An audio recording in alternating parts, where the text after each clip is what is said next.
Don தமிழொலியில் புத்தம்புது நிகழ்ச்சிகளை உடனுக்குடன் பார்த்து மகிழ எமது ஃபேஸ்புக் மற்றும் யூடியூப் பக்கத்தை லைக் செய்யுங்கள்.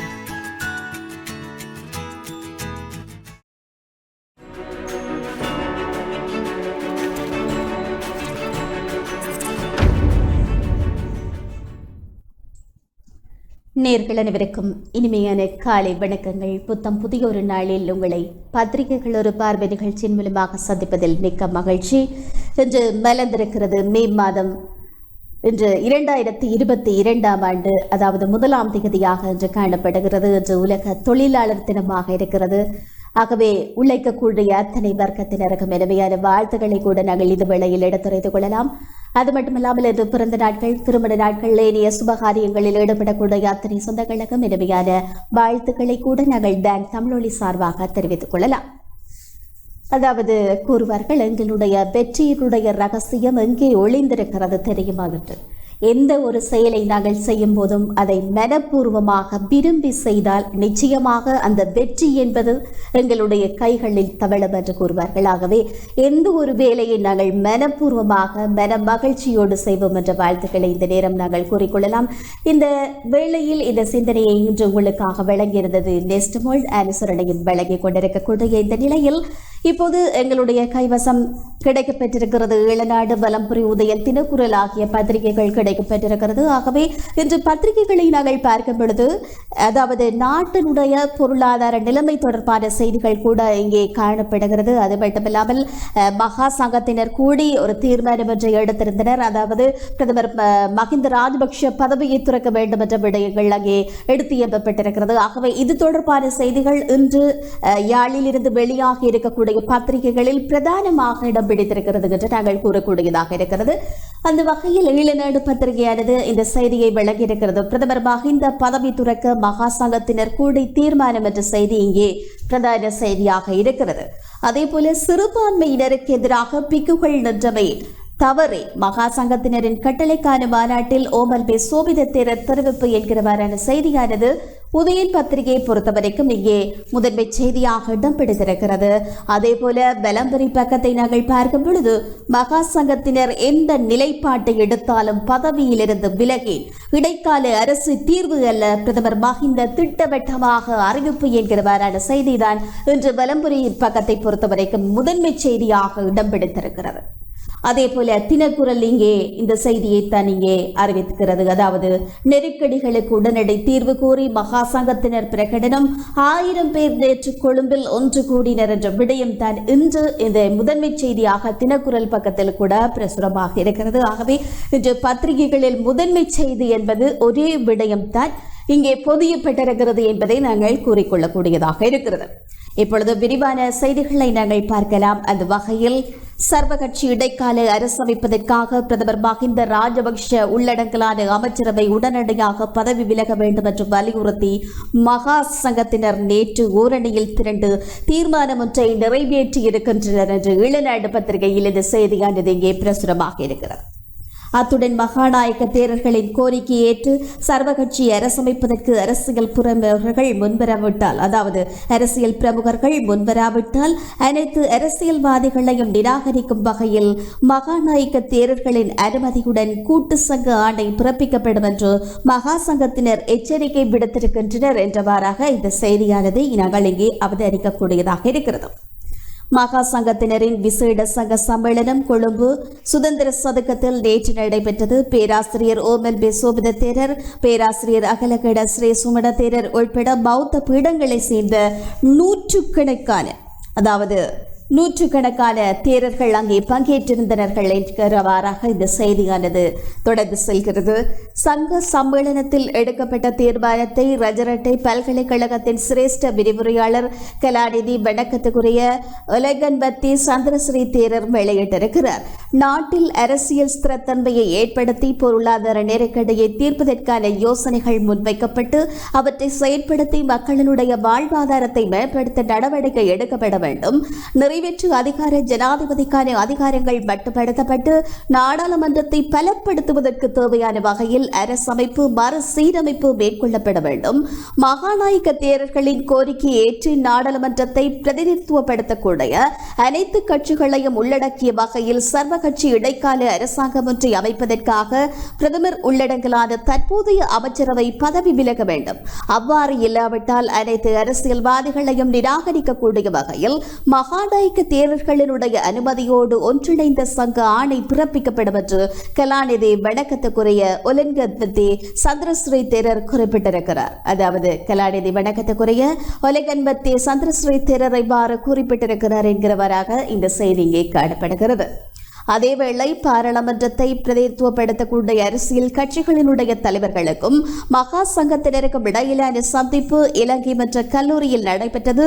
சர்வகட்சி இடைக்கால அரசமைப்பதற்கு கட்சிகளினுடைய இணக்கப்பாட்டை பெறக்கூடிய நோக்கில்தான் இந்த கூட்டம் நடைபெற்றது என்கிறவாறாக இந்த செய்தி இங்கே நாங்கள் பார்க்கக்கூடியதாக இருக்கிறது. இது ஈழநாடு பத்திரிகையின் முதன்மை செய்தியாக காணப்படக்கூடிய நிலையில் இங்கே இந்த முதன்மை செய்தி தொடர்பான சில விடயங்கள் தான் உதயன் பத்திரிகையில் பிரதானமாக கூட இடம்பெற்றிருக்கிறது. அதாவது குறுகிய அரசியல் நோக்கங்களுக்காக அரசியல்வாதிகள் தமிழ் முஸ்லிம் சமூகத்திற்கு எதிராக கடந்த காலங்களில் கட்டவிழ்த்துவிட்ட அடக்குமுறைகள் இனவாத செயற்பாடுகளுக்கு பௌத்த மத தலைவர்களில் ஒரு சிலர் துணை சென்றமை வேதனைக்குரியது. இவ்வாறு ஓமல் பி சோபிதர் தெரிவித்தார் என்கிறவாறாக கூட இங்கே உதயன் பத்திரிகையை பொறுத்தவரைக்கும் இந்த விடயமானது சுட்டிக்காட்டப்பட்டிருக்கிறது. அதாவது மகா சங்கத்தினருடைய தீர்மானம் தொடர்பான செய்தியாகத்தான் இந்த செய்தி கூட இங்கே காணப்படுகிறது. ஆகவே இந்த விடயங்களையும் நாங்கள் பார்க்கலாம். பௌத்தத்தின் 3 பீடங்களையும் சேர்ந்த 1000 தேரர்கள் கொழும்பில் உள்ள அகில இலங்கை பௌத்த மகா சம்பளத்திலிருந்து சுதந்திர சதுக்கத்திற்கு நேற்று மாலை பேரணியாக சென்றிருந்தார்கள் என்றும் இங்கே குறிப்பிடப்பட்டிருக்கிறது. இதன்போது உரையாற்றுகையிலேயே அவர் இவ்வாறான ஒரு விடயத்தை கூறியிருப்பதாக இங்கே உதயன் பத்திரிகை கூட இந்த செய்தியை முதன்மை செய்தியாக வழங்கி இருக்கக்கூடிய அதேவேளை இங்கே மகா சங்கத்தினர் எந்த நிலைப்பாட்டை எடுத்தாலும் பதவியிலிருந்து விலகேன், இடைக்கால அரசு தீர்வு அல்ல, பிரதமர் மஹிந்த திட்டவட்டமாக அறிவிப்பு என்கிற விடயம் தன் விளம்பரிப்பகத்திலும் இங்கே முதன்மை செய்தியாக இடம் பிடித்திருக்கிறது.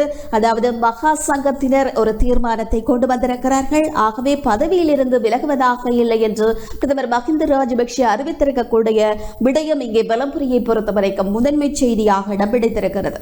நாட்டினுடைய தற்போதைய நெருக்கடிக்கு இடைக்கால அரசு தீர்வு அல்ல, மகா சங்கத்தினர் எந்த ஒரு நிலைப்பாட்டை எடுத்தாலும் பிரதமர் பதவியில் இருந்து விலக மாட்டேன் என்று பிரதமர் மஹிந்த ராஜபக்ஷ திட்டவட்டமாக அறிவித்ததாக முன்னாள் அமைச்சர் ரோஹித அபேகுணவர்த்தன தெரிவித்ததாகவே இந்த செய்தியை நாங்கள் இங்கே பலம்புரி பக்கத்தில் கூட அவதானிக்கக்கூடிய செய்தியாக இந்த செய்தி இங்கே காணப்படுகிறதை நாங்கள் இங்கே குறிப்பிடக்கூடியதாக இருக்கிறது.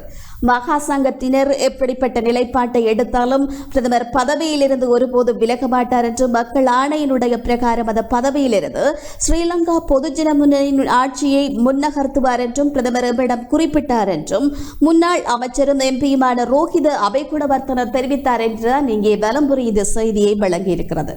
பாராளுமன்றத்தில் 113க்கும் மேற்பட்டோரின் ஆதரவு ஸ்ரீலங்கா பொதுஜன முன்னணி அரசுக்கு இருக்கின்ற பொழுது பிரதமர் பதவியை எப்படி ராஜினாமா செய்ய முடியும் என்று பிரதமர் எம்மிடம் கேள்வி எழுப்பினார் என்றும் அவர் சுட்டிக்காட்டியிருப்பதாக விளம்பரியானது கூறுகிறது. பிரதமரின் இந்த நிலைப்பாட்டை தாம் வரவேற்கிறோம். அவர் அரசமைப்பை மீறி செயற்படவில்லை. மக்கள் ஆணைக்கு மதிப்பளித்து அரசமைப்பினுடைய பிரகாரமே அவர் செயற்படுகிறார். குறுக்கு வழியில் பிரதமரை பதவியில் இருந்து விலக்கிவிட்டு ஆட்சியமைக்க துடிப்போர் இதனை கவனத்தில் கொண்டு செயற்பட வேண்டும் என்ற விடயங்களையும் அவர் சுட்டிக்காட்டியிருப்பதாகவே இங்கே வலம்புரி பத்திரிகையானது இந்த செய்தியை கூறியிருக்கிறது. ஆகவே இது தொடர்பான முதன்மை செய்தி தான் இங்கே தினக்குரல் பக்கத்திலும் வெளியாக இருக்கிறது.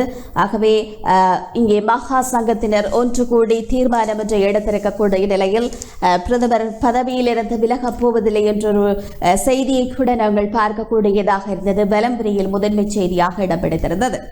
தொடர்ந்து நாங்கள் ஈழநாடு பத்திரிகையில் வெளியாக இருக்கக்கூடிய இணைய செய்திகளை நாங்கள் பார்க்கலாம். அந்த வகையில் கண்ணியத்துடன் வெளியேறுங்கள், மஹிந்தவிடம் சூகா வேண்டுகோள் என்கிறவாறாக இங்கே தலைப்பிடப்பட்டிருக்கிறது. அடுத்த செய்தி பார்க்கலாம்.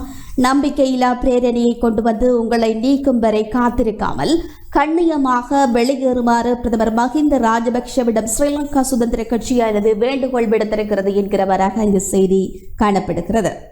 இது தொடர்பாக அந்த கட்சியினுடைய பொதுச் செயலாளர் தயாஸ்ரீ ஜெயசேகர கூறியிருக்கக்கூடிய விடயங்கள் என்று பார்க்கும் பொழுது, நம்பிக்கையில்லா பிரேரணியை நீக்கும் வரை காத்திருக்காமல் கண்ணியத்துடன் பதவி விலகுமாறு பல தடவைகள் மஹிந்தவிடம் கோரிக்கை விடுக்கப்பட்டிருக்கிறது என்றும் அவர் கூறியிருக்கிறதாக இங்கே செய்தி காணப்படுகிறது. எவ்வாறாயினும் அவர் தொடர்ந்தும் பதவியில் இருந்தால் நம்பிக்கையில்லா பிரேரணையை தாக்கல் செய்ய வேண்டி வரும். நம்பிக்கையில்லா பிரேரணையின் ஊடாக மஹிந்த ராஜபக்ஷவை பதவியிலிருந்து நீக்குவது தமக்கு உகந்தது அல்ல. அதற்கு முன்னதாக அவர் பதவி விலக வேண்டும் என்று பணிவோடு கோரிக்கை விடுக்கிறோம் என்று அவர் கூறியிருப்பதாக இங்கே ஈழநாடு பத்திரிகையானது இந்த செய்தியை இங்கே பிரசுரித்திருக்கிறது. ஆகவே அந்த கட்சியினுடைய பொதுச் செயலாளர் தயாஸ்ரீ ஜெயசேகரை மாற கூறியிருக்கிறார் என்று இந்த செய்தியை நாங்கள் பார்க்கக்கூடியதாக இருந்தது. அதே போல அடுத்த செய்தி பக்கம் எங்களுடைய பார்வையை செலுத்தும் பொழுது இடைக்கால அரசு சாத்தியமில்லை பிரதமர் மஹிந்த கூறுகிறார் என்கிறவாறாக இங்கே செய்தி காணப்படுகிறது. நாட்டினுடைய தற்போதைய பொருளாதார நெருக்கடிக்கு இடைக்கால அரசு தீர்வு அல்ல. அப்படிப்பட்ட அரசு தற்போது அமைவதற்கான ஒரு சந்தர்ப்பம் கூட இல்லை என்று பிரதமர் மஹிந்த ராஜபக்ஷ தம்மிடம் உறுதியளித்தார் என்று அவருடைய சகாவும் முன்னாள் அமைச்சருமான ரோஹித அபேகுணவர்த்தன தெரிவித்ததாக இந்த செய்தியை நாங்கள் இங்கே பார்க்கக்கூடியதாக இருக்கிறது. இது தொடர்பான செய்தியாகத்தான் வலமுறை பக்கத்தில் கூட முதன்மை செய்தியாக இடம் பிடித்திருந்தது என்ற விடயத்தை கூட நாங்கள் இங்கே குறிப்பிடக்கூடியதாக இருக்கிறது. அடுத்த செய்தியை நாங்கள் இங்கே பார்ப்போம். மே தின நிகழ்வை கூட நடத்த முடியாமல் அரசு சஜித் பிரேமதாச தெரிவிப்பு என்கிறவராக தலைப்பிடப்பட்டிருக்கிறது. மேதின நிகழ்வுகளை கூட நடத்த முடியாத நிலை ஆளுங்கட்சியோட ஸ்ரீலங்கா பொதுஜன பெரமுனவுக்கு ஏற்பட்டுள்ளது என்று எதிர்க்கட்சித் தலைவர் சஜித் பிரேமதாச நேற்று தெரிவித்தார் என்கிறவராக இந்த செய்தியை நாங்கள் இங்கே பார்க்கக்கூடியதாக இருக்கிறது. தொடர்ந்து இந்த செய்தி கூறக்கூடிய மேலதிக செய்திகளை நாங்கள் இங்கே பார்க்கும் பொழுது ஜனாதிபதி கோட்டாபய ராஜபக்ஷவும் அவர் தலைமையிலான அரசும் பதவி விலக வேண்டும் என்று வலியுறுத்தி நேற்று 5வது நாளாக தொடரும் பாத யாத்திரையில் பங்கேற்று உரையாற்றுகையிலேயே அவர் இவ்வாறு கூறியிருக்கிறார். அது மட்டுமில்லாமல் சர்வ கட்சி இடைக்கால அரசில் ஐக்கிய மக்கள் சக்தி இணையாது என்பதையும் மீண்டும் திட்டவட்டமாக அவர் அறிவித்திருக்கிறதாக இந்த செய்தியை நாங்கள் அவதானிக்கக்கூடியதாக இருக்கிறது. ஈழநாடு பத்திரிகையில் பிரசுரமாக இருக்கக்கூடிய செய்திகளை நாங்கள் அவதானித்துக் கொண்டிருக்கிறோம். அது வகையில் தமிழக முதல்வருக்கு நன்றி கூறுகிறார் வடக்கு ஆளுநர் என்கிறவராக தலைப்பிடப்பட்டிருக்கிறது செய்தியானது. கடும் பொருளாதார நெருக்கடியில் சிக்கி தவிக்கக்கூடிய எமது நாட்டுக்கு உதவி செய்ய முன்வந்த தமிழக முதல்வருக்கு இலங்கை மக்கள் சார்பாக நன்றியை தெரிவித்துக் கொள்வதாக வடக்கு மாகாண ஆளுநர் ஜீவன் தியாகராஜா தெரிவித்திருக்கிறார். கடும் பொருளாதார நெருக்கடியில் சிக்கி தவிக்கக்கூடிய அதாவது பொருளாதார நெருக்கடிக்கு முகம் கொடுத்திருக்கக்கூடிய இலங்கைக்கு 123 கோடி ரூபாய் மதிப்பில் உணவு, பால்மா, மருந்து உள்ளிட்ட அத்தியாவசிய பொருட்கள் தமிழக சார்பில் வழங்குவதற்கான தீர்மானங்களானது முன்னெடுக்கப்பட்டிருக்கிறது. ஆகவே தமிழக சட்டப்பேரவையில் தீர்மானமானது நிறைவேற்றப்பட்டிருக்கிறது. இதற்கு அனுமதி வழங்குமாறு இந்திய மத்திய அரசுக்கு தமிழக அரசானது கோரிக்கை விடுத்திருக்கிறது. இந்த நிலையில் வடக்கு மாகாண ஆளுநர் ஜீவன் தியாகராஜா திருச்செந்தூர் அருள்மிகு சுப்பிரமணிய சுவாமி கோவிலில் சுவாமி தரிசனம் செய்தார். இதற்கு பிறகு ஊடகங்களிடம் கருத்து வெளியிடுகையிலேயே அவர் இவ்வாறு கூறியிருப்பதாக இந்த செய்தியில் நாங்கள் பார்க்கக்கூடியதாக இருக்கிறது. தமது நாட்டில் நிலவக்கூடிய இந்த கஷ்ட காலத்தில் இந்திய மத்திய அரசு மூலமாக உதவி செய்ய முன்வந்த தமிழக முதல்வரை நேரில் சந்தித்து நன்றி தெரிவிப்பேன் என்றும் அவர் கூறியிருக்கிறார். இந்தியாவிடமிருந்து தற்போது மருத்துவ உதவிகள் கிடைத்துள்ளன. தொடர்ந்து எந்த மாதிரி நடவடிக்கைகள் தேவை என்பதை இலங்கை அரசு பரிசீலனை நடத்தி வருகிறது. தற்போதைய சூழலில் இலங்கை மக்களுக்கு இந்திய அரசு உணவுகளை தடையின்றி வழங்குவதே சிறந்த உதவியாக இருக்கும். இந்தியா தவிர்த்து மற்ற நாடுகளும் இலங்கை மக்களுக்கு உதவி செய்ய இலங்கை அரசு பேச்சுவார்த்தை நடத்தி வருகிறது என்றும் அவர் கூறியிருப்பதாக இந்த செய்தியானது தெளிவுபடுத்துகிறது. அடுத்த செய்தியாக இங்கே பார்க்கலாம். தமிழக பாரதிய ஜனதா கட்சி தலைவர் வடக்கிற்கு வருகிறார் என்று தலைப்பிடப்பட்டிருக்கிறது. இலங்கை தொழிலாளர் காங்கிரசினுடைய அழைப்பின் பேரில் தமிழக பாரதிய ஜனதா கட்சியினுடைய தலைவர் அண்ணாமலை தலைமையிலான குழுவினர் இலங்கையை வந்தடைந்திருக்கிறார்கள். இந்த குழுவினர் வடக்கு மாகாணத்திற்கு விஜயம் மேற்கொள்ள இருக்கிறார்கள். ஆகவே இலங்கை தொழிலாளர் காங்கிரசினுடைய அழைப்பை ஏற்று பாரத பிரதமர் நரேந்திர மோடியினுடைய பிரதிநிதியாக அண்ணாமலை இலங்கை தொழிலாளர் காங்கிரசின் நிகழ்ச்சியில் கலந்து கொள்ள இலங்கைக்கு வருகை தந்திருக்கிறார். அவரை இலங்கை தொழிலாளர் காங்கிரசினுடைய கொழும்பு மாவட்ட உபத்தலைவர் அதாவது குறிப்பாக உபத்தலைவர் திரு செல்லசாமி மற்றும் அரசியல் அமைப்பாளர்களான ரகு கோபி ஆகியோர் தலைமையிலான குழுவினர் விமான நிலையத்தில் வரவேற்றிருக்கிறார்கள் என்கிறவாறாக இந்த செய்தி காணப்படுகிறது. இன்று மலேகத்தில் நடைபெறக்கூடிய இலங்கை தொழிலாளர் காங்கிரசினுடைய மே தின நிகழ்வில் பங்கேற்கக்கூடிய அவர் வடக்கு மாகாணத்திற்கும் விஜயத்தினை அவர் மேற்கொள்ள உள்ளார் என்ற செய்தியை நாங்கள் இங்கே பார்க்கக்கூடியதாக இருக்கிறது. இது ஈழநாடு பத்திரிகையில் இந்த செய்தியானது இங்கே பிரசுரமாக இருக்கிறது. அடுத்த செய்தியாக இங்கே காணப்படுகிறது. வடக்கு தொழிலாளர்களுக்கு தமிழக முதல்வர் உதவ வேண்டும் என்று தலைப்பிடப்பட்டிருக்கிறது.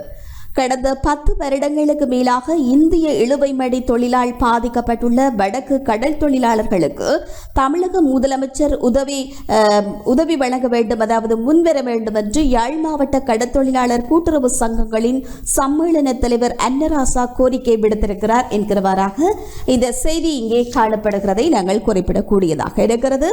ஆகவே தொடர்ந்தும் இந்த செய்தி கூறக்கூடிய விடயங்களை நாங்கள் பார்க்கும் பொழுது, இலங்கையில் பொருளாதார நெருக்கடியில் பாதிக்கப்பட்டுள்ள மக்களுக்கு உதவி வழங்குவதற்காக பால்மா உணவுப் பொருட்கள் வழங்கக்கூடிய செயற்பாட்டை நாங்கள் வரவேற்கிறோம், அவர்களுக்கு நன்றி கூற கடமைப்பட்டிருக்கிறோம். அதேபோல தமிழக முதலமைச்சர் ஸ்டாலின் அவர்களுக்கும் சட்டசபை உறுப்பினர்களுக்கும் வடக்கு கடற்தொழிலாளர்களாகிய நாங்கள் ஒரு அன்பான ஒரு வேண்டுகோளை விடுக்கிறோம் என்றும் அவர் கூறியிருப்பதாக இந்த செய்தியில் நாங்கள் அவதானிக்கக்கூடியதாக இருக்கிறது. தொப்புள் கொடி உறவாக இவ்வாறு நீங்கள் பாதிக்கப்பட்ட எங்களுக்கு உணவுப் பொருட்களை அனுப்ப முன் வந்திருக்கிறீர்களோ, அதே போல எங்களுடைய தொப்புள் கொடி உறவாகிய தமிழ்நாட்டு கடற்தொழிலாளர்களால் கடந்த 10 வருடமாக நாங்கள் பாதிக்கப்பட்டுக் கொண்டிருக்கிறோம். அதனைத் தொடர்ந்து நாங்கள் 2 லட்சம் தொழிலாளர்கள் தமிழக இழுவைமடி தொழிலாளர்களால் பாதிக்கப்பட்டிருக்கிறோம். நாங்கள் கடந்த 10 வருடங்களாக இழுவைமடி தொழிலை வடபகுதியில் நிறுத்துமாறு கூறி நாங்கள் போராட்டத்தில் ஈடுபட்டோம். பல்வேறு பேச்சுவார்த்தைகளையும் நடத்தியிருக்கிறோம். தமிழ்நாட்டு முதலமைச்சர் நமது தொப்புள் கொடி உறவுகளுக்கு நாங்கள் பகிரங்க மெடல் கூட அனுப்பியிருந்தோம். நீங்கள் அது தொடர்பில் எந்தவிதமான ஆக்கப்பூர்வமான நடவடிக்கைகளையும் எடுக்கவில்லை. அது மிகவும் கவலை அளிக்கிறது. நாங்கள் 50,000 குடும்பங்கள், 2 லட்சம் மக்கள் இந்திய இழுவைமடி தொழிலால் பாதிக்கப்பட்டிருக்கிறோம் என்றும் அவர் கூறியிருக்கிறார்.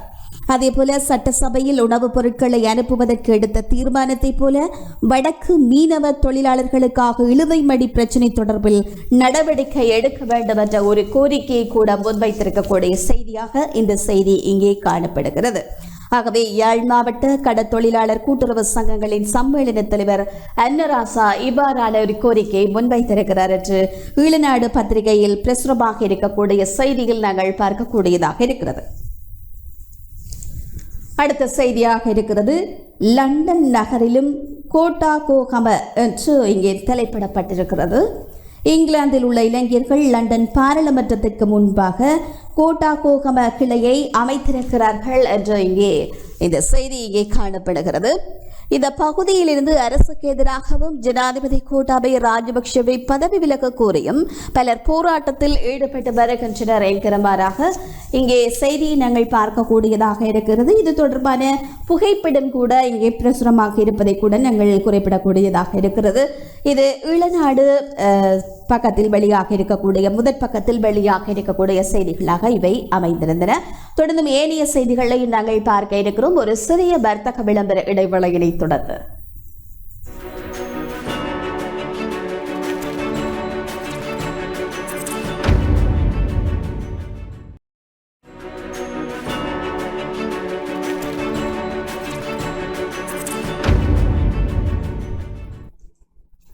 விளம்பரங்களை தொடர்ந்து இணைந்து கொண்டிருக்கிறோம். பத்திரிகைகள் ஒரு பார்வை நிகழ்ச்சியின் மூலமாக அனுசரணை வழங்கிக் கொண்டிருக்கிறது நேஸ்டமால். தற்போது உதயன் பத்திரிகையில் வெளியாக இருக்கக்கூடிய செய்திகளை நாங்கள் பார்க்கலாம். அந்த வகையில் உதயன் பத்திரிகையை பொறுத்தவரைக்கும் மஹிந்தவை விரட்டுவதில் மகா சங்கம் மிக தீவிரம், கோத்தாவின் அதிகாரங்களை குறைத்தால் போதுமாம் என்கிறவராக இங்கே தலைப்பிடப்பட்ட செய்தியானது காணப்படுகிறது. ஆகவே இது தொடர்பான விடயங்களை நாங்கள் தற்போது பார்க்கலாம். ஆகவே இது தொடர்பான செய்திகளை நாங்கள் இங்கே அவதானிக்கும் பொழுது, கோட்டாபய ராஜபக்ஷவை அதாவது அவருடைய அதிகாரங்களை குறைத்தாலே போதும் என்ற விடயங்களை தான் நாங்கள் இங்கே செய்தியின் மூலமாக பார்க்கக்கூடியதாக இருக்கிறது.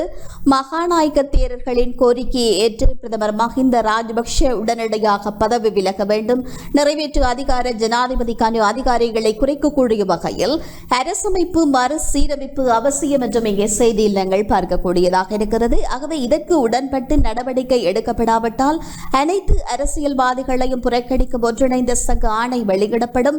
இவ்வாறு கொழும்பில் நேற்று அணிதிரண்ட மகா சங்கத்தினர் தீர்மானம் நிறைவேற்றியிருக்கிறார்கள். ஆகவே தற்போதைய இந்த அரசியல் நெருக்கடி நிலைமைக்கு தீர்வாக 3 முக்கிய பௌத்த பீடங்களினுடைய மகாநாயக்க தேரர்களால் 7 யோசனைகள் உள்ளடங்கிய கூட்டறிக்கை ஒன்று வெளியிடப்பட்டிருக்கிறது. பிரதமர் மஹிந்த ராஜபக்ஷ பதவி விலக வேண்டும், சர்வகட்சி இடைக்கால அரசாங்கம் அமைக்கப்பட வேண்டும் என்பது இவற்றில் பிரதான யோசனைகளாக இருக்கிறது. எனினும் மகாநாயக்க தேரர்களின் கோரிக்கையை ஏற்று பிரதமர் பதவி விலக மறுத்துவிட்டார். இந்த நிலையில் மகாநாயக்க தேரர்களின் யோசனைகள் நிறைவேற்றப்பட வேண்டும் என தீர்மானம் நிறைவேற்றுவதற்காக மகா சங்கத்தினரின் சம்மேளனம் நேற்று கூடியிருந்த நிலையில் இவ்வாறான விடயங்களை நாங்கள் இங்கே பார்க்கக்கூடியதாக இருக்கிறது. ஆகவே இப்படிப்பட்ட ஒரு சூழலில் கோட்டாபய ராஜபக்ஷ ஜனாதிபதி பதவியில் இருக்கும் வரை சர்வகட்சி அரசாங்கத்தை அமைக்க இணங்க முடியாது என பிரதான எதிர்க்கட்சிகளான ஐக்கிய மக்கள் சக்தியும் தேசிய மக்கள் சக்தியும் மகா சங்கத்தினரிடம் நேற்று எடுத்துரைத்ததாகவும் இங்கே நாங்கள் செய்தியின் மூலம் அவதானிக்கக்கூடிய விடயமாக காணப்படுகிறதையும் நாங்கள் இங்கே குறிப்பிடக்கூடியதாக இருக்கிறது. ஆகவே இது தொடர்பான விடயங்களை கூட நாங்கள் பார்க்கிறோம். கோட்டாபய விலகாதவரை சர்வகட்சி யோசனை சரிவராது மகா சங்கத்திடம் எடுத்துரைத்தன எதிர்க்கட்சிகள் என்கிறவாறாக கூட இங்கே தலைப்பிடப்பட்டுதான் இந்த செய்தி இங்கே காணப்படுகிறதை நாங்கள் குறிப்பிடக்கூடியதாக இருக்கிறது. ஆகவே சர்வகட்சி இடைக்கால அரசமைக்க பிரதான எதிர்க்கட்சிகளை பொது நிலைப்பாட்டிற்கு கொண்டு வரும் ஆரம்பகட்ட முயற்சி தோல்வியில் முடிவடைந்திருக்கிறது என்றும் இங்கே குறிப்பிடப்பட்டிருப்பதை நாங்கள் குறிப்பிடக்கூடியதாக இருக்கிறது. இது சம்பந்தமான பேச்சை தொடர்வதற்கு இணக்கம் எட்டப்பட்டிருக்கிறது. நாடாளுமன்றத்தை பிரதிநிதித்துவப்படுத்தக்கூடிய அரசியல் கட்சிகளினுடைய பிரதிநிதிகளுக்கும் மகா சங்கத்தினருக்கும் இடையிலான விசேட சந்திப்பொன்று நேற்றிரவு இலங்கை மன்ற கல்லூரியில் நடைபெற்றது. சர்வமத தலைவர்களும் சிவில் செயற்பாட்டாளர்களும் இந்த சந்திப்பில் பங்கேற்றிருந்தனர் என்று குறிப்பிடப்படுகிறது. ஆகவே இந்த கூட்டத்தில் பங்கேற்குமாறு நாடாளுமன்றத்தை பிரதிநிதித்துவப்படுத்தக்கூடிய அனைத்து கட்சிகளும் அழைப்பு விடுத்திருந்தது. ஆகவே ஐக்கிய மக்கள் சக்தியினுடைய சார்பில் ரஞ்சித் மத்தும பண்டாருவும் தேசிய மக்களினுடைய சார்பில் விஜித கேரத்தும் 43ஆம் படையணியின் சார்பில் சம்பிக்க ரணவக்கவும் சுதந்திர கட்சியினுடைய சார்பில் மஹிந்த அமரவீரவும் 11 கட்சிகளினுடைய சார்பில் அதாவது 11 கட்சிகளினுடைய பிரதிநிதிகளும் இங்கே பங்கேற்றிருந்தார்கள் என்று குறிப்பிடப்படுகிறது. ரிசாட் பதியுதீன் அதாவுல்லா முஸ்லிம் காங்கிரசின் பிரதிநிதிகளும் சந்திப்பில் பங்கேற்றிருந்தார்கள். ஆளும் கட்சியான பொதுஜன பெரமுனவின் சார்பில் எவரும் பங்கேற்கவில்லை என்று இங்கே குறிப்பிடப்படுகிறது. மகா சங்கத்தினரால் எடுக்கப்பட்ட முடிவுகள் சம்பந்தமாக கட்சி பிரதிநிதிகளுக்கு தெளிவுபடுத்தப்பட்டிருக்கிறது. அதற்கு பின்னர் கட்சிகளினுடைய நிலைப்பாடு கூறப்பட்டிருக்கிறது. அந்த வேளையில் ஜனாதிபதியும் பதவி விலக வேண்டும் என்பதே நாட்டு மக்களினுடைய கோரிக்கை. அது நடக்க வேண்டும். ஜனாதிபதியும் பதவி விலகிய பின்னர் அமையக்கூடிய இந்த சர்வகட்சி அரசை பொருத்தமாக அமையும் என்று ஐக்கிய மக்கள் சக்தியும் தேசிய மக்கள் சக்தியும் குறிப்பிட்டதாக இங்கே நாங்கள் செய்தியின் மூலம் பார்க்கக்கூடியதாக இருக்கிறது. அது மட்டுமில்லாமல் அத்தோடு தேர்தல் ஒன்றுக்கு செல்வது சிறந்தது என்ற யோசனை தேசிய மக்கள் சக்தியால் முன்வைக்கப்பட்டிருக்கிறது என்றும் குறிப்பிடப்படுகிறது. ஜனாதிபதி பதவி விலகாமல் புதிய பிரதமரின் கீழ் இடைக்கால அரசமைப்பதற்கு 11 கட்சிகளினுடைய பிரதிநிதிகள் இணக்கம் தெரிவித்திருக்கிறார்கள் என்று இந்த செய்தி தெளிவுபடுத்துகிறது. எதிரணிகள் வராவிட்டால் இருக்கக்கூடிய தரப்புகளை இணைத்துக் கொண்டாவது பயணிக்க வேண்டும் என்று வாசுதேவ நாணயக்கார குறிப்பிட்டதாகவும் இந்த செய்தியின் மூலம் நாங்கள் அவதானிக்கக்கூடியதாக இருக்கிறது. ஜனாதிபதி பதவி விலக வேண்டும் என பிரதான எதிர்க்கட்சிகளால் முன்வைக்கப்பட்ட யோசனை மகாநாயக்க தேரர்களின் கவனத்திற்கு கொண்டு செல்லப்படும் என்று மகா சங்கத்தினர் தெரிவித்திருக்கிறார்கள் என்கிறவாறாகவும் இந்த செய்தியை நாங்கள் பார்க்கக்கூடியதாக இருக்கிறது. இது உதயன் பத்திரிகையில் பிரசுரமாக இருக்கக்கூடிய செய்தியாக இது காணப்படுகிறது. அடுத்த செய்தியை நீங்கள் இங்கே பார்க்கும் பொழுது அரச தொழிற்சங்கங்கள் சம்பளத்தை பெறாமல் ஹர்த்தாலில் பங்கேற்க ஆதரவளிக்க தனியார் பேருந்து உரிமையாளர் சங்கம் நிபந்தனை என்கிறவாறாக தலைப்பிடப்பட்டு இங்கே செய்தியானது காணப்படுகிறது. பார்க்கலாம். எதிர்வரக்கூடிய 6ஆம் தேதி முன்னெடுக்கப்பட்டுள்ள ஹர்த்தாலுக்கு ஒத்துழைப்பு வழங்க வேண்டுமாயின் சம்பந்தப்பட்ட தொழிற்சங்கங்களிடம் கோரிக்கைகள் முன்வைக்கப்பட்டிருப்பதாக இந்த செய்தியின் மூலம் நாங்கள் பார்க்கக்கூடியதாக இருக்கிறது. ஆகவே இந்த செய்தி தொடர்ந்து கூறக்கூடிய ஏனைய விடயங்களை நாங்கள் இங்கே பார்க்கலாம். குறிப்பாக அதாவது சம்பந்தப்பட்ட தொழிற்சங்கங்களிடம் கோரிக்கைகளை முன்வைக்க இலங்கை தனியார் பேருந்து உரிமையாளர்கள் சங்கம் தீர்மானித்திருக்கிறது என்று அதனுடைய தலைவர் கெமினு விஜயரட்ன தெரிவித்திருக்கிறார். அரசு துறை தொழிற்சங்கங்கள் அதாவது வேதனத்தை பெற்றுக்கொள்ளாமல் ஹர்த்தாலில் பங்கேற்க இணக்கம் தெரிவிப்பது எமது முதலாவது நிபந்தனை. எமது தொழிற்சங்கம் வேதனமின்றியே இந்த நடவடிக்கையில் ஈடுபடுகிறது. எனவே அந்த தொழிற்சங்கங்களும் இதற்கு முன்னுதாரணமாக செயற்பட வேண்டும். இது குறித்து அமைச்சுகளின் செயலாளர்களுக்கு எழுத்து மூலம் அறிவிக்க வேண்டும் என சம்பந்தப்பட்ட தொழிற்சங்கங்களுக்கு எழுத்து மூலம் அறிவிக்க இருக்கிறோம். கரியவள கூட்டுத்தாபனம் மற்றும் இலங்கை மின்சார சபை உள்ளிட்ட அரச நிறுவனங்கள் கணக்காய்வுக்கு உட்படுத்த வேண்டும். அரசாங்கம் வெளியேற வேண்டும் என வலியுறுத்தி எதிர்வரும் 6ஆம் தேதி ஹர்த்தால் முன்னெடுக்கப்பட இருக்கிறது. இதற்கு பேருந்து சங்கங்கள் உள்ளிட்ட அனைத்து தொழிற்சங்கங்களுக்கும் அழைப்பு விடுக்கப்பட்டுள்ளதாக தொழிற்சங்கம் மத்திய நிலையமானது குறிப்பிட்டிருக்கிறது என்கிறவாறாக இந்த செய்தியானது இங்கே பிரசுரமாக இருக்கிறது. ஆகவே ஹர்த்தாலில் 30க்கும் அதிகமான ரயில் தொழிற்சங்கங்கள் பங்கேற்க இருக்கிறதாக ரயில்வே தொழிற்சங்க கூட்டமைப்பினுடைய இணைப்பாளர் SP விதானிகே கூறியிருக்கிறார். அந்த ரயில்கள் முழுமையாக சேவையில் ஈடுபட மாட்டாது என்றும் அவர் கூறியிருப்பதாக இந்த செய்தியானது இங்கே காணப்படுகிறது. ஆயினும் ரயில் இயந்திர சாரதிகள், கட்டுப்பாட்டாளர்கள் மற்றும் நிலைய அதிபர்கள் ஹர்த்தாலில் ஈடுபடுவது தொடர்பாக இதுவரையில் தீர்மானம் மேற்கொள்ளவில்லை என்றும் ரயில்வே இயந்திர சாரதிகள் சங்கத்தினுடைய செயலாளர் இந்திக்க தொடங்குடன் இவ்வாறு கூறியிருப்பதாக இங்கே செய்தியில் நாங்கள் அவதானிக்கக்கூடிய விடயங்களாக காணப்படுகிறது. ஆகவே அரச தொழிற்சங்கங்கள் சம்பளத்தை பெறாமல் ஹர்த்தாலில் பங்கேற்குமாறு கோரிக்கை விடுக்கப்பட்டிருக்கக்கூடிய செய்தியைத்தான் நாங்கள் இப்போது பார்த்து முடித்திருக்கிறோம். அடுத்ததாக நாங்கள் இங்கே பார்க்கக்கூடிய மற்றும் ஒரு செய்தியாக இருக்கிறது. இன்று மே தினமாக இருக்கிறது. ஆகவே கொழும்பில் பாதுகாப்பு என்கிறவாறாக கூட இங்கே தலைப்பிடப்பட்ட செய்தியை நாங்கள் அவதானிக்கக்கூடியதாக இருக்கிறது. ஆகவே உலக தொழிலாளர் நாளான இன்று இலங்கையில் பல அரசியல் கட்சிகளும் மே தின கூட்டங்களில் குறிப்பாக ஒழுங்குபடுத்தி இருக்கின்றனர் என்று குறிப்பிடப்பட்டிருக்கிறது. ஆகவே பிரதான எதிர்கட்சிகள் மே தின கூட்டங்கள் கொழும்பில் இடம்பெறுவதால் அங்கே பாதுகாப்பு என்பது பலப்படுத்தப்பட்டிருப்பதாக கூறப்படுகிறது. அதேவேளை ஆளும் கட்சி இந்த முறை மே தின பேரணிகள் எதனையும் ஒழுங்குபடுத்தவில்லை என்ற செய்தியையும் நாங்கள் அவதானிக்கக்கூடியதாக இருக்கிறது. தமிழர் தரப்பில் தமிழ் தேசிய கூட்டமைப்பின் மே தினம் வடக்கில் கிளிநொச்சியிலும் கிழக்கில் மட்டக்களப்பிலும் இடம்பெற இருக்கிறது. தமிழ் தேசிய மக்கள் முன்னணி குறிப்பாக தன்னுடைய மே தின நிகழ்வுகளை மட்டக்களப்பில் முன்னெடுக்க இருப்பதாகவும் இந்த செய்தியின் மூலம் நாங்கள் அவதானிக்கக்கூடியதாக இருக்கிறது. ஆகவே இங்கே மே தின கூட்டங்கள் பேரணிகள் என்பது இடம்பெற இருக்கக்கூடிய செய்திகளை நாங்கள் பார்க்க இருக்கிறோம். ஆகவே அந்த வகையில் தமிழர் தரப்பில் தமிழ் தேசிய கூட்டமைப்பின் மே தினம் வடக்கில் கிளிநொச்சியிலும் கிழக்கில் மட்டக்களப்பிலும் இடம்பெற இருக்கிறது. தமிழ் தேசிய மக்கள் முன்னணி தன்னுடைய மே தின நிகழ்வுகளை மட்டக்களப்பில் முன்னெடுக்க உள்ளது. அடுத்த செய்தியை நாங்கள் இங்கே பார்ப்போம். பல்பொருள் அங்காடிகளில் சலுகை விலையில் அரிசி வர்த்தக அமைச்சர் திட்டம் என்கிறவாறாக தலைப்பிடப்பட்டிருக்கிறது. இது உதயன் பத்திரிகையில் வெளியாக இருக்கக்கூடிய செய்தியாக காணப்படுகிறது. இந்தியன் கடன் வசதியின் கீழ் இறக்குமதி செய்யப்படக்கூடிய அரிசியை சதோச விற்பனை நிலையங்களில் மட்டுமல்லாது பல்பொருள் அங்காடிகள் மூலமும் சலுகை விலையில் நுகர்வோருக்கு விற்பனை செய்வதற்கான நடவடிக்கைகள் முன்னெடுக்கப்படுவதற்கான திட்டங்களைத்தான் நாங்கள் இங்கே பார்க்க இருக்கிறோம். ஆகவே இவ்வாறு விற்பனை செய்வதற்கு தீர்மானிக்கப்பட்டுள்ளதாக வர்த்தக அமைச்சர் செகாட் சேமசிங்க தெரிவித்திருக்கிறார். சிவப்பரிசி, நாட்டரிசி மற்றும் சம்ப அரிசி ஆகியவனவே இவ்வாறு விற்பனை செய்யப்பட இருக்கிறது என்று இங்கே குறிப்பிடப்பட்டிருக்கிறது. சதோசா ஊடாக மாத்திரம் வழங்கப்படும் அரிசியை பல்பொருள் அங்காடிகளுக்கு வழங்கும் பட்சத்தில் சலுகை விலையில் அரிசியை விற்பனை செய்ய முடியும் என்று பல்பொருள் அங்காடிகளினுடைய உரிமையாளர்கள் உறுதியளித்துள்ளதாகவும் அமைச்சர் கூறியிருப்பதாக இந்த செய்தியானது இங்கே நிறைவு பெறுகிறது. ஆகவே சதோச விற்பனை நிலையங்களை தவிர ஏனைய வர்த்தக நிலையங்களில் கூட அரிசியை அதாவது நுகர்வோருக்கு கொடுப்பதற்கான நடவடிக்கையாகத்தான் இந்த செய்தி இங்கே பிரசுரமாக இருக்கிறது. அடுத்த செய்தியாக இங்கே காணப்படுகிறது. பவுசர் உரிமையாளர் சங்கம் வேலை நிறுத்தம், போராடினால் உரிமம் ரத்து, மிரட்டுகிறார் அமைச்சர் என்கிறவராக தலைப்பிடப்பட்டிருக்கிறது. எரிபொருள் விநியோகத்தில் ஈடுபடக்கூடிய தனியார் பவுசர் உரிமையாளர் சங்கம் நேற்று நள்ளிரவு தொடக்கம், குறிப்பாக நள்ளிரவு தொடக்கம் இவ்வாறான நடவடிக்கைகளில் ஈடுபட இருப்பதாகத்தான் நாங்கள் இந்த செய்தியின் மூலம் பார்க்கக்கூடியதாக இருக்கிறது. ஆகவே இந்த செய்தி தொடர்ந்து கூறக்கூடிய விடயங்களை பார்க்கலாம். நேற்று நள்ளிரவு முதல் வேலை நிறுத்த போராட்டத்தை ஆரம்பித்திருக்கிறது.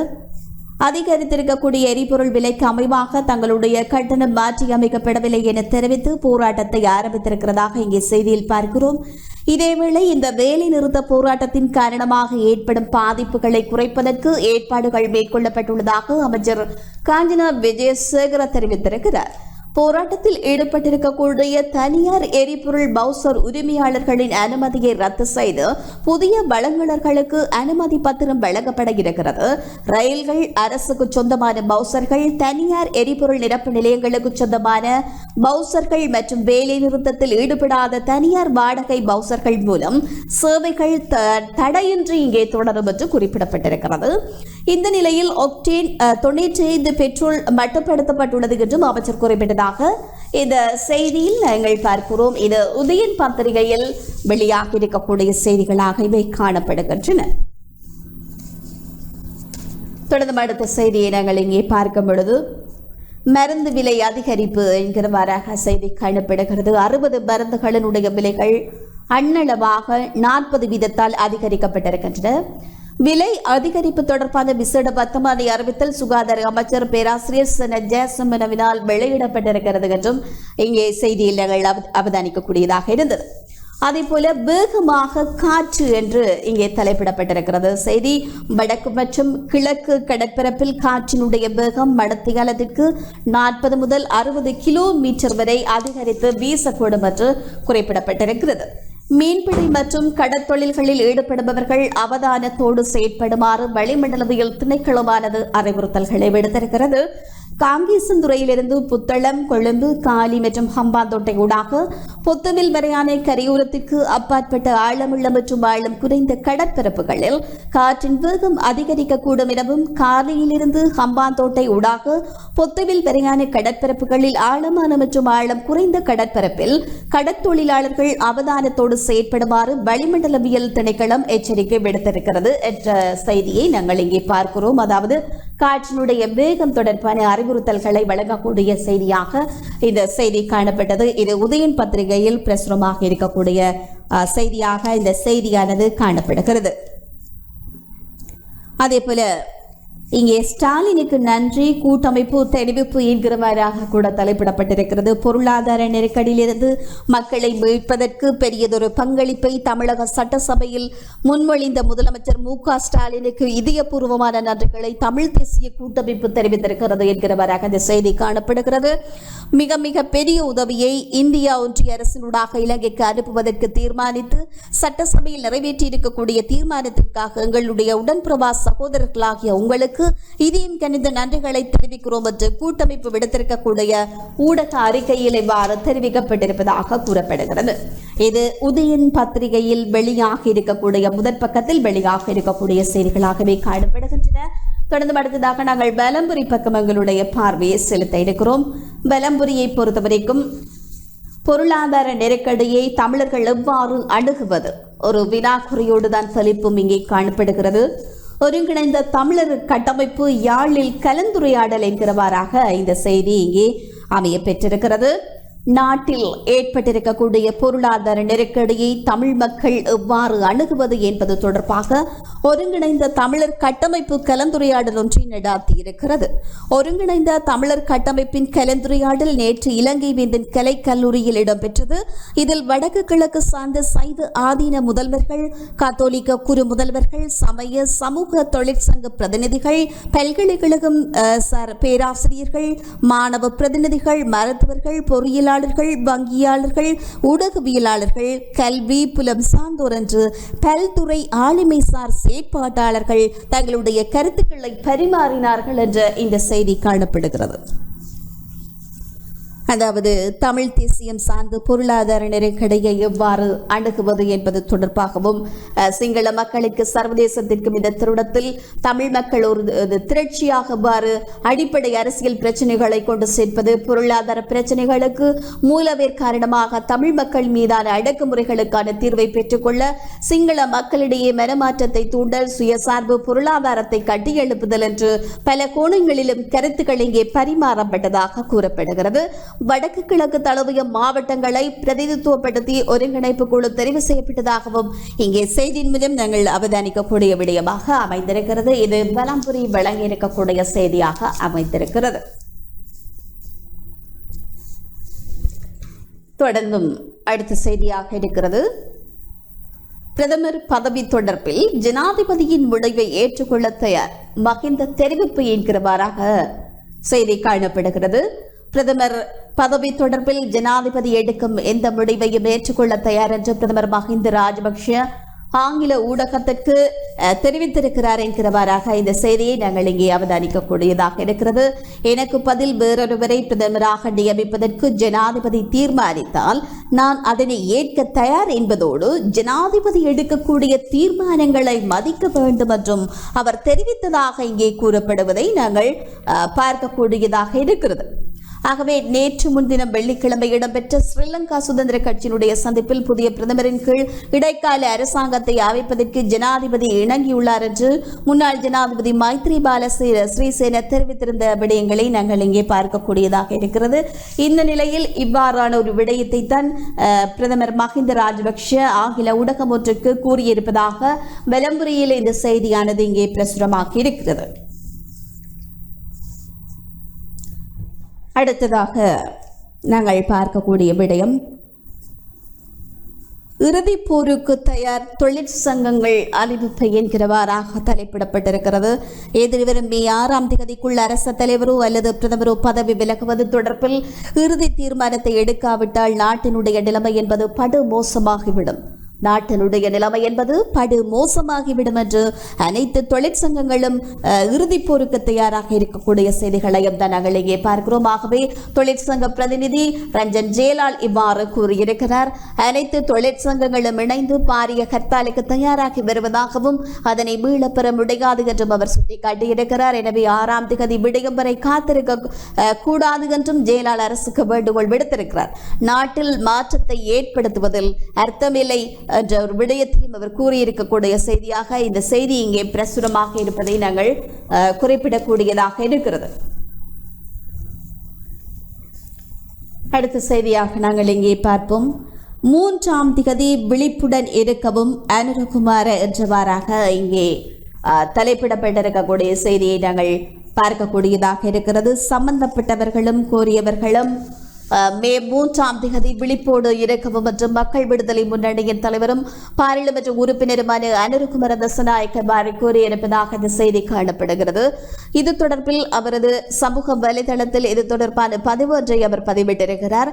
இது ஒரு புறம் இருக்கு. அனுரகுமார திசாநாயக்க எதிர்வரும் 3ஆம் தேதி ரகசிய ஆவணங்கள் சிலவற்றை வெளியிட போவதாகவும் சிங்கள ஊடகம் ஒன்று செய்தி வெளியிட்டிருக்கிறது என்ற விடயத்தையும் இங்கே தெளிவுபடுத்தி இருக்கிறது வெலம்புரி பத்திரிகையானது.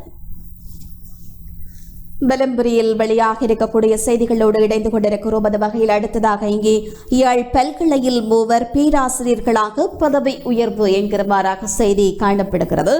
யாழ்ப்பாண பல்கலைக்கழகத்தில் சிரேஷ்ட விரிவுரையாளர்கள் 3 பேராசிரியர்களாக பதவி உயர்த்தப்பட்டிருக்கின்றனர் என்று இங்கே குறிப்பிடப்பட்டிருக்கிறது. தொடர்ந்தும் நாங்கள் இங்கே செய்தியை நாங்கள் பார்க்கலாம். அந்த வகையில் மருத்துவ பீடத்தை சேர்ந்த ஒருவரும் வணிக முகாமைத்துவ பீடத்தை சேர்ந்த ஒருவரும் அதாவது சேர்ந்த இருவருமாக வணிக முகாமைத்துவ பீடத்தை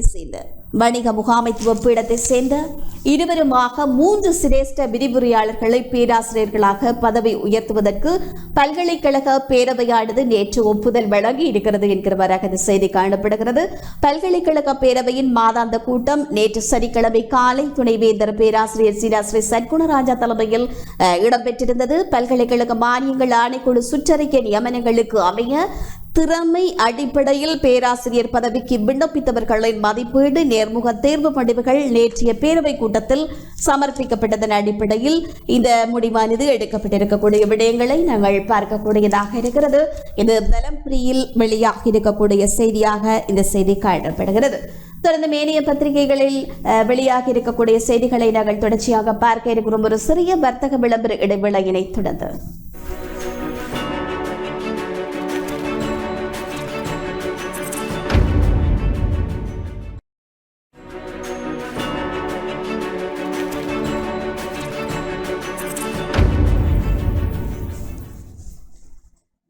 விளம்பரங்களை தொடர்ந்து இணைந்து கொண்டிருக்கிறோம். பத்திரிகைகள் ஒரு பார்வை நிகழ்ச்சியின் மூலமாக அனுசரணை வழங்கிக் கொண்டிருக்கிறது நெஸ்ட் மால். தொடர்ந்தும் தினக்குரல் பத்திரிகையில் வெளியாக இருக்கக்கூடிய செய்திகளை நாங்கள் பார்க்கலாம். தினக்குரல் பத்திரிகையில் வெளியாக இருக்கக்கூடிய செய்திகள் ஏலவே நாங்கள் பார்த்த செய்திகளாக பெரும்பாலும் இங்கே காணப்படுகிறது. ஆகவே ஏனைய செய்திகளை நாங்கள் இங்கே பார்க்கும் பொழுது, நம்பிக்கையில்லா பிரேரணை அடுத்த வாரம் சமர்ப்பிக்கப்படும், எதிர்க்கட்சித் தலைவர் சஜித் தெரிவிப்பு என்கிறவராக செய்தி இங்கே காணப்படுகிறது. அரசாங்கத்திற்கு எதிரான நம்பிக்கையில்லா பிரேரணையை அடுத்த வாரம் நாடாளுமன்றத்தில் சமர்ப்பிக்க திட்டமிட்டுள்ளதாக எதிர்க்கட்சித் தலைவர் சஜித் பிரேமதாச தெரிவித்திருக்கிறார். இந்த பிரேரணை மூலம் அரசாங்கத்தை ஆதரிப்போர் மற்றும் எதிர்ப்போர் குறித்து மக்கள் அறிந்து கொள்ள முடியும் என்றும் அவர் கூறியிருக்கிறார். இந்த நிலையில் அடுத்து வரும் வாரம் நாட்டின் எதிர்காலத்திற்கு மிகவும் தீர்க்கமான காலகட்டமாக அமையும் என்றும் எதிர்க்கட்சித் தலைவர் சஜித் பிரேமதாச கூறியிருப்பதாக இந்த செய்தியானது காணப்படுகிறது. இதேவேளை இடைக்கால அல்லது சர்வகட்சி அரசாங்கத்தை அமைப்பதற்கு ஐக்கிய மக்கள் சக்தி ஒருபோதும் ஆதரவு அளிக்காது, தற்போதைய பொருளாதார நெருக்கடிக்கு தீர்வாக இடைக்கால அரசாங்கத்தை அமைப்பது போன்ற சூதாட்டத்தில் பங்கேற்கப் போவதில்லை என்றும் சஜித் பிரேமதாச சுட்டிக்காட்டியிருப்பதாக இந்த செய்தி இங்கே காணப்படுகிறது. அடுத்ததாக நாங்கள் பார்க்கக்கூடிய செய்தி, ஜனாதிபதி பிரதமர் இடையே எந்தவிதமான முரண்பாடும் இல்லை, பெசில் தெரிவிப்பு என்கிறவராக இங்கே செய்தியானது தலைப்பிடப்பட்டு காணப்படுகிறது. ஜனாதிபதி கோட்டாபய ராஜபக்ஷவுக்கும் பிரதமர் மஹிந்த ராஜபக்ஷவுக்கும் இடையில் எந்த விதமான முரண்பாடுகளும் இல்லை என்று ஒருவரை ஒருவர் பதவி விலகவும் கோரவும் இல்லை என்றும் முன்னாள் நிதி அமைச்சரும் ஸ்ரீலங்கா பொதுஜன முன்னணியின் நிறுவனருமான பெசில் ராஜபக்ஷ தெரிவித்ததாக இந்த செய்தி இங்கே காணப்படுகிறது. நாட்டில் இன்று பெரும்பாலான ஊடகங்கள் எமது அரசுக்கு எதிராகவே செய்திகளை வெளியிடுகின்றன. இதனுடைய பின்னணியில் யார் செயற்படுகிறார்கள் என்று தெரியவில்லை என்றும் அவர் கூறியிருக்கிறார். ஊடகங்களில் வெளிவரும் செய்திகளில் குறிப்பிடப்படுவது போன்று ஜனாதிபதிக்கும் பிரதமருக்கும் இடையில் எந்தவிதமான முரண்பாடுகளும் இல்லை என்றும் அவர் கூறியிருக்கிறார். அது மட்டுமில்லாமல் பிரதமரோ அல்லது பிரதமரை பதவி விலகுமாறு ஜனாதிபதியோ கூறவில்லை. எனவே ஊடகங்கள் உண்மை தன்மையோடு செய்திகளை வெளியிட வேண்டும், நடுநிலையோடு செயற்பட வேண்டும். ஸ்ரீலங்கா பொதுஜன முன்னணியின் ஆட்சி எவரும் கவிழ்க்க முடியாது, அதேவேளை ஜனாதிபதியையும் பதவியிலிருந்து எவரும் விரட்டவும் முடியாது என்றும் பெசல் கூறினார் என்று இங்கே தினக்குரல் வழங்கியிருக்கக்கூடிய செய்தியில் நாங்கள் அவதானிக்கக்கூடியதாக இருக்கிறது. அடுத்த செய்தியை நாங்கள் இங்கே பார்க்கும் பொழுது, அரசாங்கத்தை மாற்றி அமைப்பதானால் முதலில் ஜனாதிபதி பதவி விலக வேண்டும், தமிழ் தேசிய கூட்டமைப்பு வலியுறுத்து என்கிறவாறாக தலைப்பிடப்பட்டு இங்கே செய்தி பிரசுரமாக இருக்கிறது. தற்போதுள்ள அரசாங்கத்தை அதாவது மாற்றி அமைக்கப்பட வேண்டுமாக இருந்தால் அரசாங்கத்தினுடைய தலைவராக இருக்கக்கூடிய ஜனாதிபதி முதலில் பதவி விலக வேண்டும் என்று தமிழ் தேசிய கூட்டமைப்பினுடைய ஊடக பேச்சாளர் எம். சுமந்திரன் வலியுறுத்தியிருக்கிறார். ஜனாதிபதி பதவி விலகாமல் அமைச்சரவை மாத்திரம் பதவி விலகுவதன் மூலம் எந்த விதமான பயனும் கிடையாது என்றும் அவர் கூறியிருப்பதாக இந்த செய்தி இங்கே காணப்படுகிறது. இவ்வளவு காலமும் அரசாங்கத்தில் இருந்தவர்கள் மீண்டும் அமைச்சு பதவிகளை எடுப்பதாக இருந்தால் அது வெறுமனே மக்களை ஏமாற்றுகின்ற செயலாகவே அமையும் என்று பாராளுமன்ற உறுப்பினர் சுமந்திரன் இவ்வாறு குறிப்பிட்டிருக்கிறார். இதேவேளை தேசிய அரசாங்கம் அமைப்பது தொடர்பில் இதுவரை எந்தவிதமான அழைப்பும் தமக்கு வரவில்லை என்றும் ஸ்ரீலங்கா முஸ்லிம் காங்கிரசின் செயலாளர் நிசாம் காரியப்பர் தெரிவித்திருக்கிறார். புதிய அரசாங்கத்தின் பிரதமர் தொடர்பில் எவ்வித விடயங்களும் இதுவரை முன்வைக்கப்படவில்லை என்றும் அவர் குறிப்பிட்டிருக்கிறார். தமது கட்சியில் இருக்கக்கூடிய நசீர் அகமதிற்கு அமைச்சர் பதவி வழங்கியதன் மூலம் ஜனாதிபதியின் நல்ல எண்ணங்கள் தொடர்பில் பாரிய சந்தேகம் நிலவுவதாகவும் நிசாம் காரியப்பர் சுட்டிக்காட்டியிருப்பதாகவும் இங்கே செய்தியில் நாங்கள் அவதானிக்கிறோம். தற்போதைய அரசாங்கம் செய்த அநியாயங்களை மூடி மறைப்பதற்கான முயற்சியாகவே இடைக்கால அமைச்சரவை தொடர்பிலான பேச்சுவார்த்தைகள் முன்னமைத்துள்ளதாக தமிழ் தேசிய மக்கள் முன்னணி குற்றம் சுமத்தி இருக்கிறது என்றும் இங்கே குறிப்பிடப்பட்டிருக்கிறது. அரசாங்கத்திற்கு மறைமுகமாக ஆதரவு வழங்கி வருகின்ற தரப்பினர் அரசாங்கத்தை பாதுகாக்கக்கூடிய வகையில் முன்னெடுக்கக்கூடிய இந்த செயற்பாட்டோடு தமது கட்சி இணையாது என்று தமிழ் தேசிய மக்கள் முன்னணியின் தலைவர் கஜேந்திரகுமார் பொன்னம்பலம் தெரிவித்தார் என்றும் இங்கே தினக்குரல் பத்திரிகையில் வெளியாக இருக்கக்கூடிய செய்தியாக அமைந்திருக்கிறது. இதற்கிடையே அரசாங்கம் சொல்வது ஒன்று செய்வது ஒன்றாக காணப்படுவதனால் அரசாங்கத்தை நம்பி எதனையும் செய்ய முடியாது என்று அகில இலங்கை மக்கள் காங்கிரசினுடைய சிரேஷ்ட பிரதி தலைவர் சட்டத்திரணி NM ஷஹீத் தெரிவித்திருக்கிறார் என்றும் இங்கே குறிப்பிடப்பட்டிருக்கிறது. தமது கட்சியின் உறுப்பினர் ஒருவருக்கு ஏற்கனவே அமைச்சு பதவி வழங்கப்பட்டிருக்கக்கூடிய நிலையில் ஸ்ரீலங்கா சுதந்திர கட்சியோடு பேச்சுவார்த்தை நடத்தி கொண்டிருக்கும் பொழுதே அந்த கட்சியினுடைய இருவருக்கு அமைச்சு பதவி வழங்கப்பட்டுள்ளதாகவும் அவர் சுட்டிக்காட்டியிருக்கிறார். இந்த நிலையில் அரசாங்கத்தை நம்பி பேச்சுவார்த்தைக்கு செல்ல முடியாது என்று அகில இலங்கை மக்கள் காங்கிரசின் சிரேஷ்ட பிரதிநிதி தலைவர் குறிப்பிட்டார் என்றும் இங்கே நாங்கள் செய்தியின் மூலம் பார்க்கக்கூடியதாக இருக்கிறது. இது தினக்குரல் பக்கத்தில் வெளியாக இருக்கக்கூடிய செய்திகளாக இவை அமைத்திருக்கின்றன. தொடர்ந்தும் நாங்கள் பார்க்கக்கூடிய மற்றொரு செய்தியாக இருக்கிறது. படகு மூலம் இந்தியா செல்ல முயன்ற 13 பேர் யாழில் கைது என்கிறவாறாக காணப்படுகிறது. திருகோணமலையிலிருந்து யாழ்ப்பாணம் வந்து இந்தியாவிற்கு செல்ல முற்பட்ட 13 பேர் காங்கேசந்துறை கடற்படையினரால் கைது செய்யப்பட்டிருக்கிறார்கள். திருகோணமலை தில்லைநகர் பகுதியை சேர்ந்த 3 ஆண்கள் 3 பெண்கள் 5 சிறுவர்கள் மற்றும் பலாலி ஆண்டனிபுரம் பகுதியை சேர்ந்த படுகோட்டிகளான 2 ஆண்களும் உள்ளடங்கலாக 13 பேர் யாழ்ப்பாணம் பலாலி கடற்பரப்பினூடாக வெள்ளிக்கிழமை இரவு இந்தியா நோக்கி படகொன்றில் அவர்கள் பயணித்த வேளை கடல் சுற்றுக்காவல் நடவடிக்கை ஈடுபட்டிருந்த காங்கேசந்துறை கடற்படையினரால் கைது செய்யப்பட்டிருக்கின்றனர். அவர்கள் தப்பி செல்ல முயன்ற பிளாஸ்டிக் படகு, அதன் வெளியிணைப்பு இயந்திரம் மற்றும் எரிபொருட்களும் கைப்பற்றப்பட்டிருக்கின்றன. கைது செய்யப்பட்ட 13 பேரும் கடற்படை முகாமில் தடுத்து வைக்கப்பட்டு விசாரிக்கப்பட்ட பின்னர் போலீசாரிடம் கையளிக்கப்பட்டனர் என்கிறவாறாக இந்த செய்தியை நாங்கள் இங்கே பார்க்கக்கூடிய விடயமாக காணப்படுகிறது. இது தினக்குரல் பக்கத்தில் வெளியாக இருக்கக்கூடிய செய்தியாக அமைத்திருக்கிறது. அதேபோல தினக்குரலில் கூட ஒரு புகைப்படத்தோடு ஒரு செய்தி இங்கே காணப்படுகிறது. இன்று சர்வதேச தொழிலாளர் தினம். உழைப்பை உயர்வென நம்பி உழைக்கும் அனைத்து தொழிலாளர்களுக்கும் ஒரு வாழ்த்துக்களை கூட இங்கே வழங்கியிருக்கக்கூடிய செய்திகளையும் கூட நாங்கள் இங்கே பார்க்கக்கூடியதாக இருக்கிறது.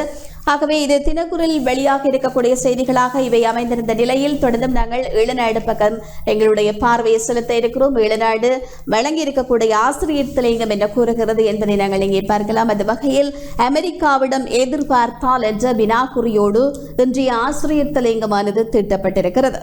இலங்கைக்கான புதிய அமெரிக்க தூதுவர் ஜூலிஷெங் அண்மையில் யாழ்ப்பாணத்திற்கான விஜயத்தினை மேற்கொண்டிருந்தார். ராஜதந்திரிகள் வடக்குக்கு விஜயம் செய்வது அவ்வப்போது நிகழக்கூடிய ஒன்றுதான். ஆனால் அமெரிக்க தூதுவரின் விஜயம் கூடுதல் முக்கியத்துவத்தோடு நோக்கப்படுவது உண்டு என்று இங்கே சுட்டிக்காட்டப்படுகிறது. இதற்கான காரணம் கூட இங்கே குறிப்பிடப்படுகிறது. அதாவது அமெரிக்கா ஒரு உலகளாவிய சக்தி என்பதல்ல, மாறாக மனித உரிமைகள் மற்றும் ஜனநாயக விழுமியங்களை பாதுகாப்பதை அமெரிக்கா ஒரு வெளிவிவகார கொள்கை நிலைப்பாடாக கொண்டிருக்கிறது என்று ஈழநாடு ஆசிரியர் தலையங்கத்தில் நாங்கள் அவதானிக்கக்கூடிய விடயமாக அமைந்திருக்கிறது. குறிப்பாக மேற்குலக தாராளவாத ஜனநாயக நாடுகள் அனைத்துமே மனித உரிமைகளுக்கு முக்கியத்துவம் கொடுக்கும் நாடுகளாகத்தான் காணப்படுகிறது. அந்த வகையில் அமெரிக்காவை போன்று ஏனைய நாடுகளால் உலக விவகாரங்களில் தலையீடு செய்ய முடியாது. ஒவ்வொரு ஆண்டும் உலகளாவிய மனித உரிமை நிலவரங்கள் தொடர்பில் அமெரிக்க ராஜாங்க திணைக்களம் அறிக்கை ஒன்றை வெளியிட்டு வருகிறது. அமெரிக்க வெளிவிகார கொள்கையின் அடிப்படையில் தான் மேற்படி இந்த அறிக்கை வெளியிடப்படுகிறது என்றும் இங்கே குறிப்பிடப்பட்டிருக்கிறது. ஆகவே இந்த அடிப்படையில் உலகெங்கும் மனித உரிமைகள் கலாச்சாரத்தை பேணி பாதுகாப்பதை அமெரிக்கா ஒரு உலகளாவிய கடமையாக கொண்டிருக்கிறது. மனித உரிமைகளை உதாசீனம் செய்யும் நாடுகள் மீது அழுத்தங்களை பிரயோகிப்பதையும் ஒரு கடமையாக கொண்டிருக்கிறது என்றே குறிப்பிடப்படுகிறது. ஆகவே இதனுடைய பின்புலத்தில் தான் அமெரிக்காவிடம் அதிகம் எதிர்பார்க்கக்கூடிய ஒரு போக்கொன்று தமிழ் சூழலில் வேர் கொண்டிருக்கிறது என்று சொல்லப்படுகிறது. ஆகவே இலங்கையினுடைய இறுதி யுத்தத்தின் பொழுதும் கூட இடம்பெற்ற மனித உரிமைகள் மீறல்கள் தொடர்பில் இலங்கை அரசாங்கத்தினுடைய பொறுப்பு குரலை அமெரிக்கா தொடர்ந்தும் வலியுறுத்தி வருகிறது. 2012ஆம் ஆண்டை பொறுத்தவரைக்கும், அதாவது அமெரிக்க அனுசரணையோடு இலங்கையின் மீதான முதலாவது அழுத்த பிரேரணை ஐநா மனித உரிமைகள் பேரவையில் நிறைவேற்றப்பட்டது நாங்கள் அங்கே குறிப்பிடக்கூடிய ஒரு விடயமாக இருக்கிறது. ஆகவே இவ்வாறான ஒரு சூழலில் தமிழ் மக்கள் மத்தியில் வெறுப்பு கலந்த ஏமாற்றம் உண்டு என்று சொல்லப்படுகிறது. இலங்கை மீதான மென்மையான அணுகுமுறைகளில் இருந்து விலகி அமெரிக்கா சற்று கடுமையான நிலைப்பாடுகளை மேற்கொள்ள வேண்டும் என்னும் எதிர்பார்ப்புகள், அதாவது அமெரிக்கா சற்று விலகி கடுமையான நிலைப்பாடுகளை மேற்கொள்ள வேண்டும் என்ற எதிர்பார்ப்புகள் தமிழ் அரசியல் தரப்புகளின் மத்தியிலும் சிவில் சமூக பரப்பிலும் இங்கே காணப்படுகிறது என்று சொல்லப்படுகிறது. ஆகவே இலங்கைக்கான அமெரிக்க தூதுவர் வடக்கில் இருக்கக்கூடிய பிரதிநிதிகளை சந்திப்பதற்கு முன்னர் அவரை புலம்பெயர் சமூக பிரதிநிதிகள் சந்தித்தனர் என்றும் இங்கே குறிப்பிடப்படுகிறது. ஆகவே அமெரிக்காவை தளமாக கொண்டு இயங்கி வரக்கூடிய புலம்பெயர் அமைப்புகள் ஒன்றிணைந்து தங்களினுடைய கோரிக்கைகளை அவர்களிடம் முன்வைத்திருக்கின்றனர் என்று இன்றைய ஆசிரியர் தலையங்கம் கூறுகிறது. அதாவது 2009 பிறகு தமிழ் தேசிய அரசியல் சூழல் என்பது தமிழ் மக்கள் ஒரு தலமற்ற தரப்பாக அரசியலை கையாள முற்படக்கூடிய ஒரு காலமாக இருக்கிறது. விடுதலை புலிகள் இருந்த காலத்தில் தமிழ் தேசிய அரசியல் என்பது பலத்தை அடிப்படையாக கொண்ட ஒரு பேரம் பேசலாகவே இருந்தது. விடுதலை புலிகள் இயக்கத்தை அமெரிக்கா உள்ளிட்ட 30க்கும் மேற்பட்ட மேற்குலக நாடுகள் பயங்கரவாத இயக்கமாக தடை செய்திருந்த போதிலும் கூட நோர்வேயின் மத்தியஸ்தத்தின் கீழ் இடம்பெற்ற சமாதான பேச்சுவார்த்தை பேச்சை ஆரம்பத்தில் மேற்குலக நாடுகள் ஏற்றுக்கொண்டிருந்தன என்றும் இன்றைய ஆசிரியர் தலையங்கம் எடுத்து எம்புகிறது. இருந்தாலும் மீண்டும் யுத்தம் இடம்பெற்ற சூழலிலேயே மேற்குலகம் விடுதலை புலிகளை முற்றிலுமாக கைவிட்டது என்றும் குறிப்பிடப்படுகிறது. இந்த பின்புலத்தில் நோக்கினால் 2009 பின்னரான தமிழர் அரசியல் அதிகம் சர்வதேச அழுத்தங்கள் மீதான நம்பிக்கையிலேயே நிலை கொண்டிருக்கிறது. இந்த சர்வதேச அழுத்தங்களின் அடிப்படையாக இருப்பது மனித உரிமைகள் மீதான மேற்குலக கரிசனையாகும்.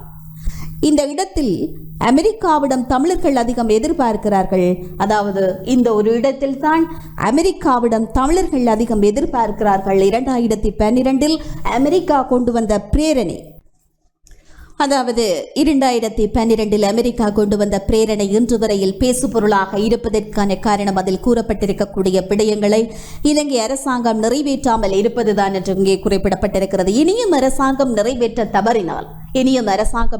தவறினால் அமெரிக்காவினுடைய அணுகுமுறைகள் எவ்வாறு அமையும்? இந்தியா வலியுறுத்தி வரக்கூடிய 13வது திருத்தச் சட்டம் போன்றுதான் அமெரிக்காவின் மனிதுரிமைகள் மீதான கரிசனையும் இருக்குமா என்ற கேள்வி கணைகள் இங்கே தொடுக்கப்பட்டிருக்கிறது. ஏனென்றால் 34 வருடங்கள் சென்றுவிட்ட பின்னரும் கூட 13வது திருத்தச் சட்டத்தை முழுமையாக அமல்படுத்துவதை இலங்கை அரசாங்கம் வெற்றிகரமாகவே மீறி வருகிறது என்று இந்திய ஆசிரியர் தலையங்கமானது தெளிவுபடுத்துகிறது. ஆகவே அமெரிக்காவிடம் எதிர்பார்த்தால் என்ற வினாக்குறியோடு இன்றைய ஆசிரியர் தலையங்கமானது தீட்டப்பட்டிருந்தது. இதுவரை நேரமும் நாங்கள் ஈழநாடு, வலம்புரி, தினக்குரல், உதயன் பத்திரிகைகளில் வெளியாக இருந்த செய்திகளை நாங்கள் பார்த்திருந்தோம். நிறைவு பகுதிக்கு வருகிறது பத்திரிகைகள் ஒரு பார்வை நிகழ்ச்சியானது. இன்றைய பத்திரிகைகள் ஒரு பார்வை நிகழ்ச்சியோடு இணைந்திருந்த நெஞ்சங்களுக்கு நெஞ்சார்ந்த நன்றிகள். மீண்டும் சந்திப்போம் மற்றும் ஒரு நிகழ்ச்சியின் வாயிலாக. இதுவரை அன்புகளது வணக்கங்களோடு விடைபெறும் நான் பிரியமுடன் பாரதி. வணக்கம். தொடர்ந்து இணைந்து கொள்ளுங்கள் டான் தமிழொலியோடு.